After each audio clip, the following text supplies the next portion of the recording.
Hello, I'm David Tutor, and this is the first in a series of short talks about different aspects of conflict, security, stability, and development. Today we're going to talk about security, about what security is and how we understand it as a concept. Now, normally at this point you would be expecting me to give you a definition of security. I will, but I want to say first of all why it's difficult.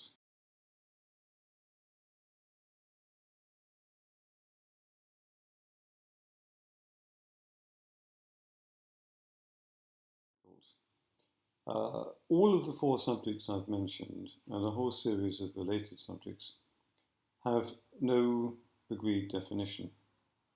Different writers, different organizations, governments, donors, different organizations and actors of all types use these terms often in wildly different senses. Now, I find this worrying. We are, of course, dealing here with what are essentially social science concepts. And as long as these disagreements are limited to the academic level, for example, that people talk about different concepts of the state or what a conflict is or something like that, and as long as they do so within an academic context, then that's okay. And much of the debate and much of what you find in libraries and on the internet and so forth is about that. The problem is that a lot of it also has practical consequences. Because these ideas and these definitions are taken up by people with money and people with resources, international organizations, donors, and others, what we find is that a great deal of money is spent, many resources are employed, and quite frequently lives are lost in pursuit of a particular definition of one of these topics that we'll be covering. And I'm going to say again and again that there is no agreed definition of any of these topics, and indeed quite often conversations about them are dialogues of the deaf between people who have not the remotest in common in the definitions that they use and that they try to implement. Now, why is this? Well, it's fairly obviously because different definitions suit different people. Depending on the actor, a definition of security is more or less helpful.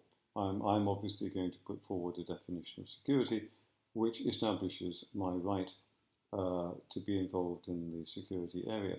If I'm a human rights NGO, for example, I'm not going to say that security is the exclusive preserve of professional security forces. I'm going to find a human rights dimension to security somehow. So in other words, what we see when we consider these definitions and when we consider how they are then put into practice, which is the important thing, and how actual things happen as a result, what we see is a struggle going on between different organizations and individuals to define security in a way that suits their interests and suits their objectives. Now, does that mean that we can't find a definition of security? No, I'm going to offer you one, but I'm going to offer you one with the proviso that it's a common sense definition. It's a definition that probably most people, if they thought about it, would accept. Most people who are not involved in intellectual debate or in international action of different types would think, yes, this is what I mean by security for me. Now, I'm going to give you this definition now. It's a definition that I will use for the rest of this talk and for others. And I'm going to put it on the screen while I speak so that you can read it. Now, essentially, the working definition that I have of security is that it is an acceptable probability that a person, their belongings, and their community will be safe from physical harm. And I'll leave it on the screen for a moment. Now, I draw your attention to several words there. we're talking about probability and not certainty. It cannot be ever, I think, argued that security is a perfect platonic state of affairs in which nothing bad ever happens to anyone. Most people recognize that a degree of insecurity is inevitable in our lives. So we're talking about a reasonable probability, an acceptable probability, not an absolute probability. Okay? So I recognize there might be a degree of insecurity in my life, but if the probability of that happening to me is acceptable, then I would regard myself as living in an essentially secure environment. Moreover, I also want my belongings to be protected, not just my personal safety. And I hope that my community, at different levels, from the local up to the national, will be protected also from physical harm. So that's the definition I'm using. And it's a definition which, although this may surprise you, would be extremely controversial in certain quarters. Much wider definitions of security are now in common use. And what I've offered you would be considered a very limited and a very traditional definition of security by reference to those. What are we talking about here? Well, primarily we're talking about the many different interpretations of something called human security, which was launched as an idea almost 25 years ago by the development community,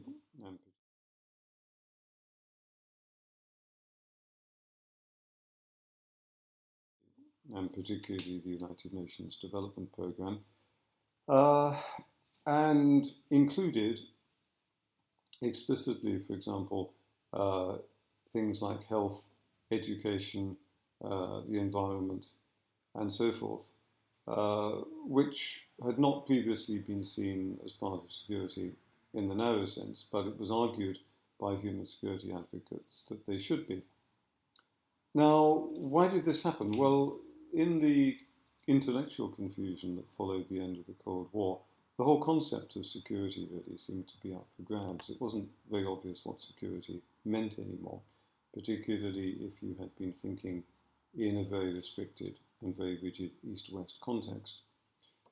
On the other hand, it was clear that security structures and security policies were being changed all over the world, were being reformed, revised, done away with, replaced, and so forth.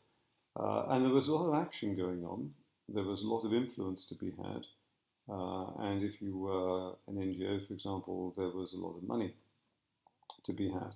So inevitably, new actors began to sniff around the concept of security and to try to define it in ways that they could reasonably be expected to be involved.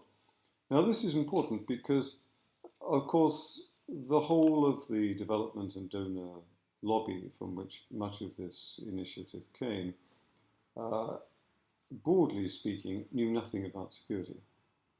You're not going to ask a human rights lawyer how to reorganize your army. You're not going to ask someone who spent their life digging wells in East Africa how the training of the police should be reorganized. In other words, it was necessary to redefine security as something that such organizations and such actors could do. And there's been a degree of political success in this. But there have also been two fairly obvious problems. One is that the wider the definition of human security, the more it approaches, in fact, the definition of government policy.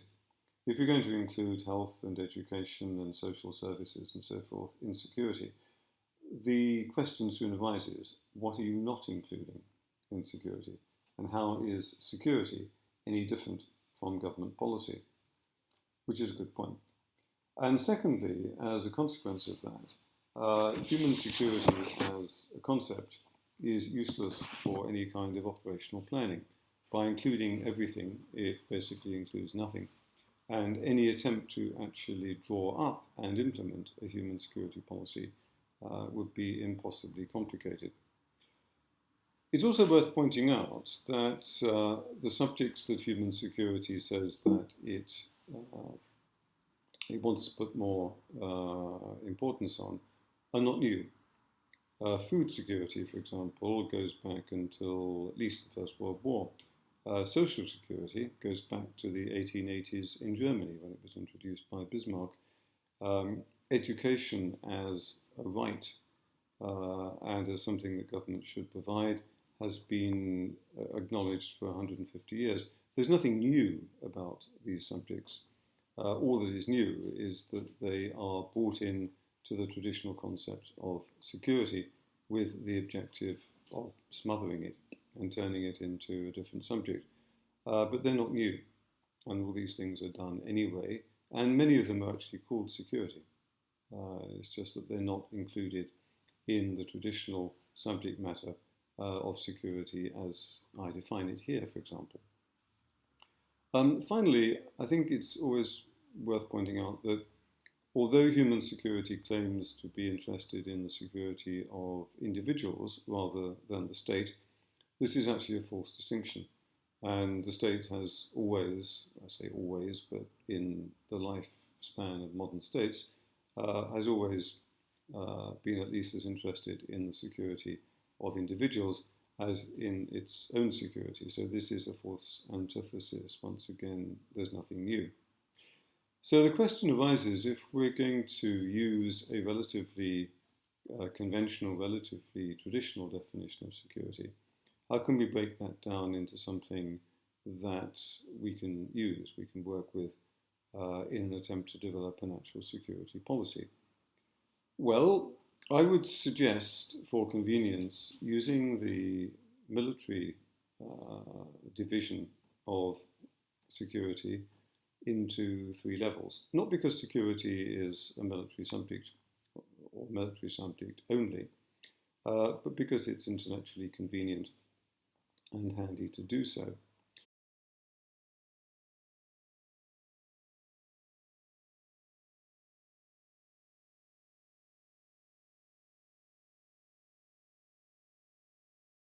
So let's start at what the military call the tactical level, the level of everyday life. At the level of everyday life, I want to be secure in my home from robbery or violence or anything else. I want also to be able to go out into the street without fear of being robbed or attacked. And I want my neighbours and my family, and I want the people in my immediate community to be safe as well.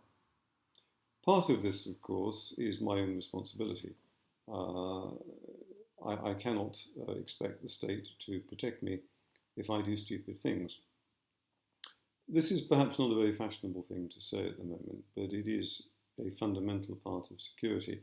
I can think of cities in the world where there are places that I wouldn't walk around on my own after dark.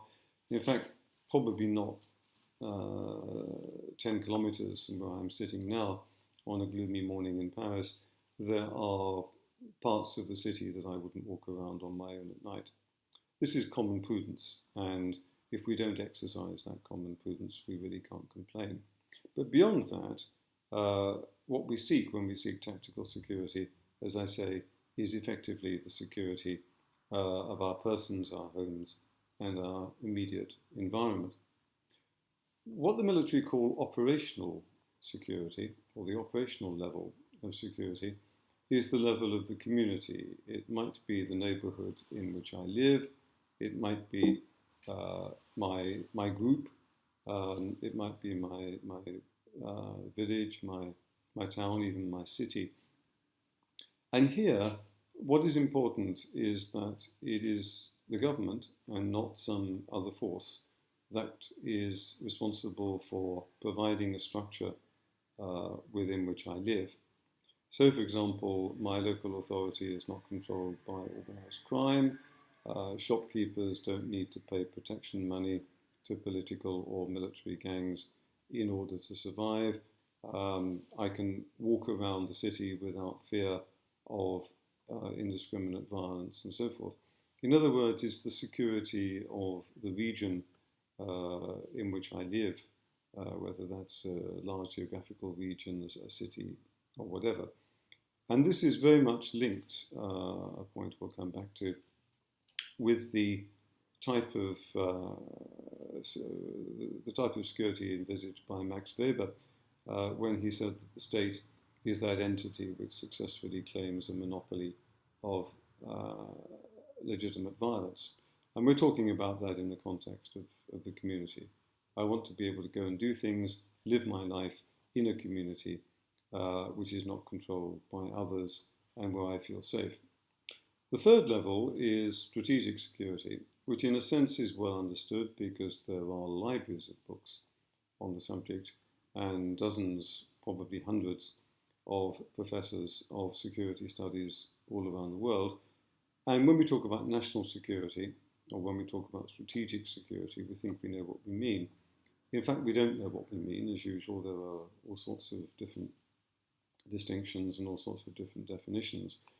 I think all we can say now, without entering into these controversies, of which the most important is who gets to define what security is and how is that implemented, is simply that there are clearly, for a large enough community, some security interests in common. The security of the frontiers, the ability of the state to conduct its own affairs without being dominated by its neighbours, its economic security and various other issues are all common in principle to everyone who lives in that state. And that's really what we mean when we talk about strategic security. We'll come back to all of these issues in more detail as we go, but that's all for the moment. Next time, we'll talk about what happens when the different levels of security that I have described go away. Thank you.